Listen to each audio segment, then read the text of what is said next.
اعوذ باللہ من الشیطان الرجیم، بسم اللہ الرحمن الرحیم۔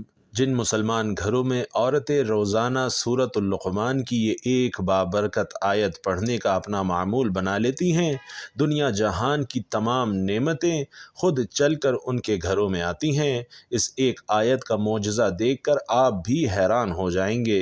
یہ عمل کرنے والوں کی زندگی بدل جاتی ہے۔ معزز بھائیوں اور بہنوں، ذرا سوچئے کہ معاذ بن جبل رضی اللہ تعالی عنہ کو کیسا لگا ہوگا جب انہوں نے رسول علیہ الصلاۃ والسلام کو یہ فرماتے ہوئے سنا کہ معاذ، اللہ کی قسم میں تم سے محبت کرتا ہوں۔ اور عبداللہ ابن عباس رضی اللہ تعالی عنہ کو کیسی خوشی ہوئی ہوگی جب رسول اللہ صلی اللہ علیہ وسلم نے انہیں گلے لگا کر فرمایا کہ اے اللہ، اسے قرآن سکھا دیجئے۔ علی ابن ابی طالب رضی اللہ تعالی عنہ کیا سوچتے ہوں گے جب انہوں نے رسول علیہ الصلاۃ والسلام کو یہ فرماتے ہوئے سنا کہ میں کل ضرور جھنڈا ایک ایسے شخص کے حوالے کروں گا جو اللہ اور اس کے رسول سے محبت کرتا ہے اور اللہ اور اس کا رسول بھی اس سے محبت کرتے ہیں، اور پھر جب انہیں معلوم ہوا ہوگا کہ وہ تو یہ خود ہیں، یا سعد بن ابی وقاص رضی اللہ تعالی عنہ کے ہاتھوں میں تو بجلی دوڑ گئی ہوگی جب رسول علیہ الصلاۃ والسلام نے ان سے فرمایا ہوگا اے سعد، تیر چلا، میرے ماں باپ تجھ پر قربان۔ اور ناظرین، عثمان بن عفان رضی اللہ تعالی عنہ کے کیا جذبات ہوں گے جب انہوں نے تبوک کی جنگ کے لیے جانے والی فوج کو مکمل سامان فراہم کیا تو رسول اللہ صلی اللہ علیہ وسلم نے فرمایا عثمان نے آج جو کچھ کیا ہے اس کے بعد کچھ بھی اسے نقصان نہیں پہنچائے گا۔ یا پھر ابو موسیٰ اشعری رضی اللہ تعالی عنہ نے پھر قرآن کی تلاوت کیسے کی ہوگی جب رسول اللہ صلی اللہ علیہ وسلم نے فرمایا کاش تم مجھے اس وقت دیکھ لیتے جب میں کل تمہاری تلاوت سن رہا تھا۔ اور صائب بن یزید رضی اللہ تعالی عنہ کیا ہی سوچتے ہوں گے کہ جن کے سر کے بالوں کو رسول اللہ صلی اللہ علیہ وسلم نے چھوا تو صرف وہی سیاہ رہ گئے، جبکہ ان کے باقی بال بڑھاپے میں سفید ہو گئے۔ اور انصار کی خوشی کا کیا عالم ہوگا جب رسول اللہ صلی اللہ علیہ وسلم نے ان سے فرمایا کہ اگر تمام لوگ ایک راستے پر چلیں اور انصار دوسرے پر تو میں انصار کا راستہ اختیار کروں گا۔ اور انصاری صحابہ کرام رضی اللہ تعالی علیہم اجمعین کیسا فخر محسوس کرتے ہوں گے جب اللہ کے نبی صلی اللہ علیہ وسلم نے ان کے بارے میں فرمایا کہ ایمان کی علامت انصار سے محبت ہے اور نفاق کی علامت ان سے دشمنی ہے۔ اور صدیق رضی اللہ تعالی عنہ کے کیا جذبات ہوں گے جب رسول اللہ صلی اللہ علیہ وسلم نے فرمایا کہ اگر میں کسی کو اپنا دوست بناتا تو ابو بکر کو بناتا۔ اما عائشہ رضی اللہ تعالی عنہا کا دل تو دھڑکنا ہی بھول گیا ہوگا جب رسول اللہ صلی اللہ علیہ وسلم نے ان کے نام کے ساتھ جواب دیا جب ان سے پوچھا گیا کہ آپ صلی اللہ علیہ وسلم کو سب سے زیادہ محبوب کون ہیں، اور بلال بن رباح رضی اللہ تعالی عنہ کے آنسو کیا تھم گئے ہوں گے جب رسول کریم صلی اللہ علیہ وسلم نے ان سے فرمایا کہ اے بلال، مجھے وہ عمل تو بتاؤ جس سے تم سب سے زیادہ امید رکھتے ہو، کیونکہ میں نے جنت میں اپنے سامنے تمہارے جوتوں کی آواز سنی۔ سبحان اللہ دوستو، جو بھی نبی رحمت صلی اللہ علیہ وسلم کے راستے پر چلتا ہے تو اللہ اور اس کا رسول صلی اللہ علیہ وسلم اس سے خوش ہو جاتے ہیں اور اسے انعام سے سرفراز فرماتے ہیں۔ اور دین کا راستہ تو یہی ہے کہ نماز پنجگانہ کی پابندی کی جائے اور اللہ کے کلام پاک کو اپنی زندگی کے ہر معاملے میں شامل حال کیا جائے، پھر اللہ جانے اور وہ معاملہ جانے۔ جب ہم اپنی زندگی کے معاملات میں اللہ کا کلام داخل کرتے ہیں تو پھر اللہ سبحانہ و تعالی ان تمام معاملات میں آسانیاں پیدا فرما دیتے ہیں۔ ناظرین کرام، ایک بار کمنٹ باکس میں پیارے آقا صلی اللہ علیہ وسلم کی محبت کے لیے ایک چھوٹا اور مختصر سا درود صلی اللہ علیہ وسلم ضرور لکھ دیجئے۔ ناظرین کرام، سورۃ اللقمان کی مدد سے دنیا پر حکمرانی کریں۔ جو لوگ آپ کو تنگ کرتے ہیں اور پریشان کرتے ہیں، ان کو اس ایک آیت کے وظیفے سے حیران و پریشان کر دیں۔ لوگوں کا دل جیتنا چاہتے ہیں، لوگوں کے دل میں اپنے لیے عزت اور احترام پیدا کرنا چاہتے ہیں، لوگوں کو اپنی مرضی کے مطابق چلانا چاہتے ہیں، لوگوں سے اپنی کوئی خاص بات منوانا چاہتے ہیں، یا اگر کوئی ظالم آپ کو تنگ کر رہا ہے، آپ پر ظلم و ستم کر رہا ہے اور آپ اس سے اپنی جان چھڑوانا چاہتے ہیں، تو سورۃ اللقمان کی اس ایک آیت کا وظیفہ کر لیں۔ حضرت لقمان رحمۃ اللہ علیہ نے اپنے مالک کی زندگی کیسے تبدیل کی، کیسے ایک دنیا دار انسان کو دین کے راستے پر چلا دیا اور پھر وہ شخص صلحائے وقت میں شمار ہونے لگا۔ ناظرین کرام، قرآن اللہ رب العزت کا پاک کلام ہے۔ اس دنیا کے تمام علوم ایک طرف رکھ دیے جائیں اور دوسری جانب قرآن پاک کی صرف ایک آیت رکھ دی جائے تو وہ ایک آیت اس دنیا کے تمام علوم پر بھاری ہوگی۔ یہی وجہ ہے کہ ہمارے پیارے نبی صلی اللہ علیہ وسلم نے قرآن سیکھنے اور اسے دوسروں کو سکھانے پر بہت زور دیا ہے۔ آپ صلی اللہ علیہ وسلم کا فرمان عالی شان ہے کہ تم میں سے بہترین شخص وہ ہے جو خود بھی قرآن سیکھے اور اسے دوسروں کو بھی سکھائے۔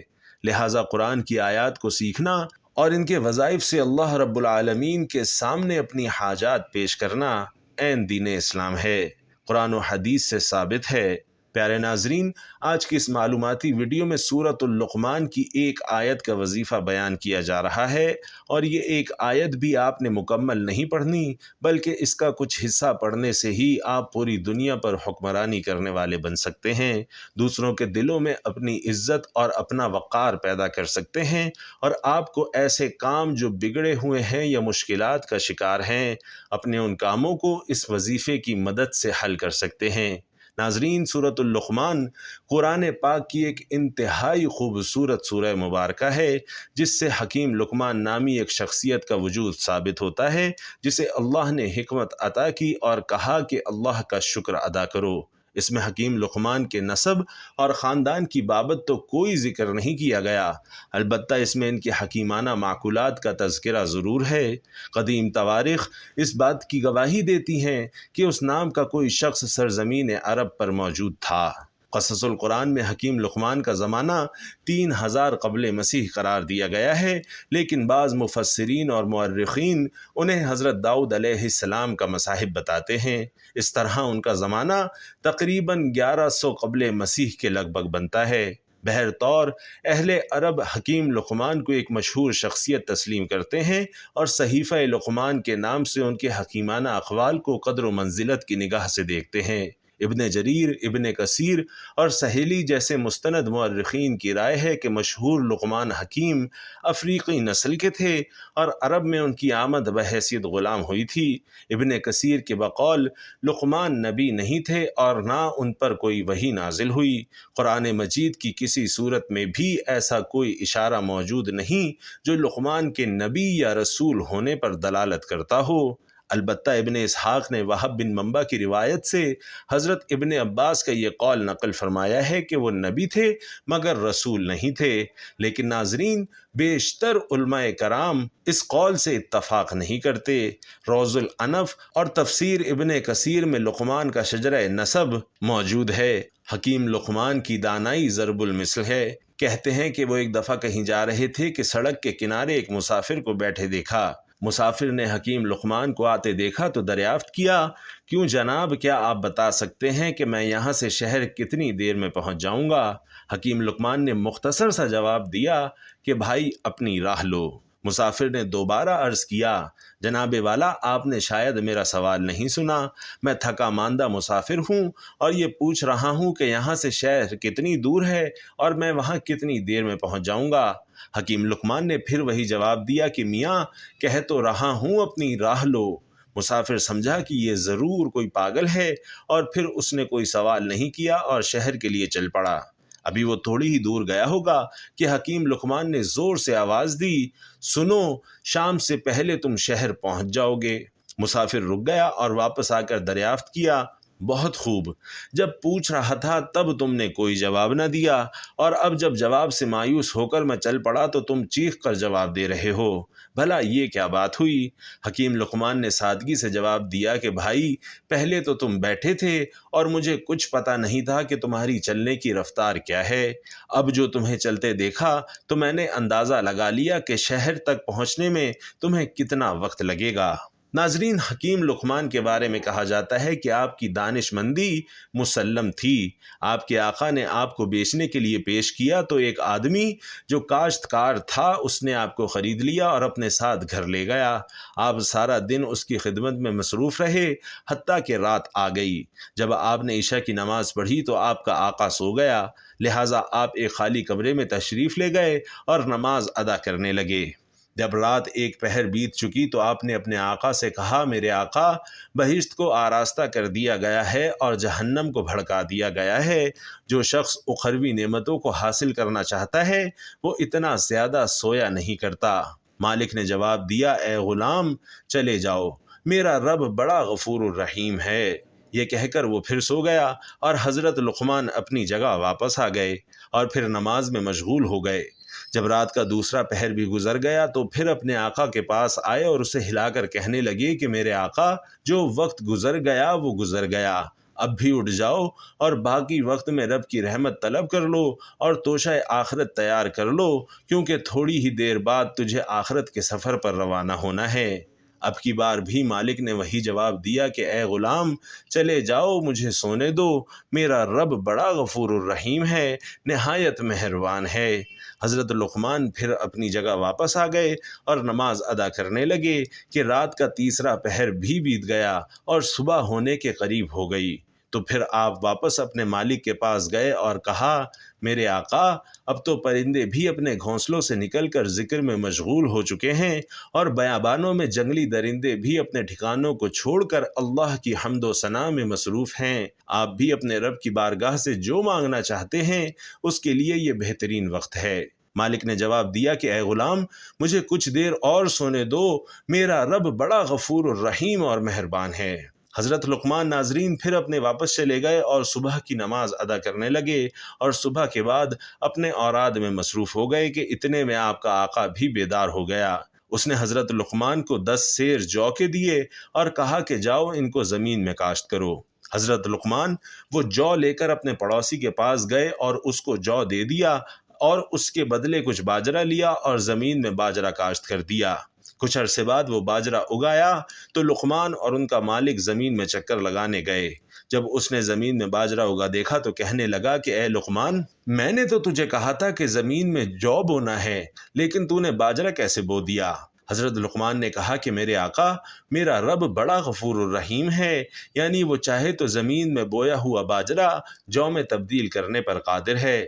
مالک نے کہا، تو نے درست کہا ہے، لیکن جب تو زمین میں باجرہ بوئے گا تو پھر اس میں سے جو کیسے نکلے گا؟ تو ناظرین، حضرت لقمان نے بڑا دلچسپ جواب دیا۔ انہوں نے کہا کہ بالکل اسی طرح میرے آقا، جب آپ غافلوں کی طرح پڑے سوتے رہیں گے تو صالحین کے درجات کو کیسے پا سکیں گے؟ ناظرین، حکیم لقمان کی اس بات کا ان کے مالک پر ایسا گہرا اثر ہوا کہ جیسے اس کی زندگی ہی بدل گئی۔ اس نے دنیا داری سے رغبت بھلا دی اور احکام الہی پر معمور ہو گیا۔ ناظرین کرام، اللہ کے نیک اور مقرب بندوں کی بات میں اتنی تاثیر ہوتی ہے کہ وہ لوگوں کے دلوں میں گھر کر جاتی ہے اور ان کی دنیا بدل دیتی ہے۔ معزز بھائیوں اور بہنوں، اس واقعے سے ہم سب کے لیے بہت بڑی نصیحت ہے کہ جو لوگ اپنی نمازوں کو قضا کرتے ہیں اور اللہ رب العالمین سے اپنا تعلق قائم نہیں کرتے تو پھر وہ اللہ کے معزز اور مقرب بندوں میں کیسے شامل ہو سکتے ہیں؟ لہٰذا اللہ رب العالمین سے اپنا تعلق مضبوط کرنے کے لیے نماز اور تلاوت کلام پاک کی رسی کو مضبوطی سے تھام لینا چاہیے۔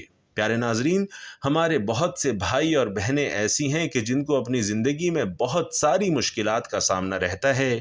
کاروباری لوگ تنگ اور پریشان کرتے ہیں، گھریلو پریشانیاں ہیں، ساس سسر کی پریشانیاں ہیں، یا ایسے حاسدین زندگی میں موجود ہیں جو آپ کے ہر کام میں رکاوٹ ڈال دیتے ہیں۔ الغرض دوسرے لوگوں سے کسی بھی قسم کی پریشانی ہے تو اس کے حل کے لیے سورہ لقمان کی آیت نمبر 20 کے ایک حصے کی تلاوت کرنے سے وہ پریشانی مکمل حل ہو جاتی ہے۔ اس وظیفے کا مکمل طریقہ یہ ہے کہ سب سے پہلے باوضو حالت میں 3 مرتبہ درود ابراہیمی پڑھیں۔ درود ابراہیمی ثواب کی نیت سے ایک بار میرے ساتھ بھی پڑھیے گا۔ اللہم صلی علی محمد وعلی آل محمد کما صلیت علی ابراہیم وعلی آل ابراہیم انک حمید مجید۔ اللہم بارک علی محمد وعلی آل محمد کما بارکت علی ابراہیم وعلی آل ابراہیم انک حمید مجید۔ ناظرین، 3 بار درود ابراہیمی پڑھنے کے بعد سورہ لقمان کی آیت نمبر 20 کا ایک حصہ پڑھیں، جو کہ یہ ہے: ان اللہ سخر لکم ما فی السماوات و ما فی الارض۔ تلاوت دوبارہ سماعت فرما لیجئے۔ آیت نمبر 20 کا یہ حصہ ہے: ان اللہ سخر لکم ما فی السماوات و ما فی الارض، اور اس کا ترجمہ یہ ہے کہ بے شک اللہ نے جو کچھ آسمانوں میں ہے اور جو کچھ زمین پر ہے سب کو تمہارے تابع کر دیا ہے۔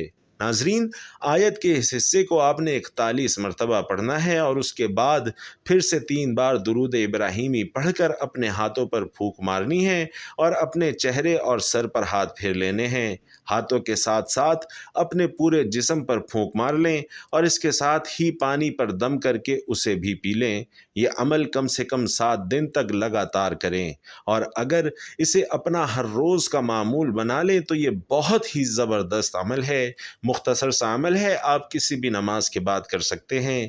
جیسے جیسے آپ یہ عمل کریں گے تو آپ خود دیکھیں گے کہ کس طرح سے لوگ آپ کو عزت اور احترام دینا شروع ہو جائیں گے۔ وہی لوگ جو آپ سے حسد کرتے تھے اور آپ کو دیکھ کر منہ چڑھاتے تھے، خواہ وہ قریبی رشتہ دار ہوں یا کوئی کاروباری افراد ہوں، کوئی شریکے والے رشتہ دار ہوں یا کوئی کاروباری شراکت دار ہوں، چند ہی دنوں کے عمل سے انشاءاللہ وہ آپ کو خصوصی توجہ دینے لگیں گے، آپ کی گفتگو کو سننے لگیں گے اور آپ کی ہر بات تسلیم کرنے لگیں گے۔ الغرض آپ جس شخص سے بھی جو بھی کام لینا چاہتے ہیں وہ منوان خوشی خوشی آپ کی ہر بات ماننے کے لیے تیار رہے گا۔ جان لیجئے کہ یہ عمل ہرگز معمولی نہیں ہے، کلام پاک سے لیا گیا مجرب اور خاص الخاص عمل ہے۔ اس عمل کو ہرگز معمولی نہ سمجھیے گا اور خاص توجہ اور خاص یقین کے ساتھ اس عمل کو کرنا شروع کر دیجئے۔ انشاءاللہ دیکھتے ہی دیکھتے آپ کے حالات بدلنے لگیں گے، تمام بگڑے کام اللہ کی رضا سے حل ہونے لگیں گے۔ اللہ تبارک و تعالی سے دعا ہے کہ نیکی کی بات کو سننے، سمجھنے اور اس پر عمل کرنے کی طاقت اور توفیق ہم سب کو مرحمت فرمائے۔ میرا سنانا اور آپ کا سننا اپنی بارگاہ میں قبول و منظور فرمائے، آمین یا رب العالمین۔ محترم ناظرین، آخر میں آپ سے درخواست ہے کہ کمنٹ باکس میں اللہ تعالیٰ کے 2 انتہائی طاقتور صفاتی نام یا رحمان یا رحیم ضرور لکھ دیجئے گا، کیونکہ جب اللہ کو ان 2 صفاتی ناموں سے پکارا جاتا ہے تو اللہ کی رحمت جلال میں آ جاتی ہے اور پھر اللہ سے جو کچھ مانگا جائے اللہ وہ عطا فرما دیتا ہے۔ اللہ پاک آپ سب کا حامی و ناصر ہو، آمین۔ السلام علیکم ورحمۃ اللہ۔